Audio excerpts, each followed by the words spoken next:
Okay అమ్మా, అవే numbers ఇచ్చి first question చూడమ్మా. సంఖ్యల యొక్క అన్ని అంకెలు సంఖ్య లోపల ఆరోహణ క్రమంలో అమర్చబడి ఉంటే క్రింది వాటిలో ఏది రెండవ అత్యల్ప సంఖ్య?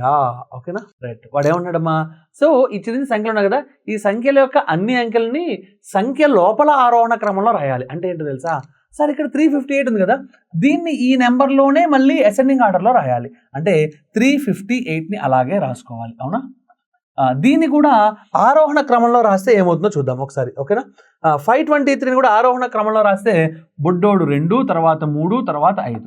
552ని మారిస్తే 2, 5, 5. 461 రాస్తే 1, 4, 6. 631 రాస్తే 1, 3, 6.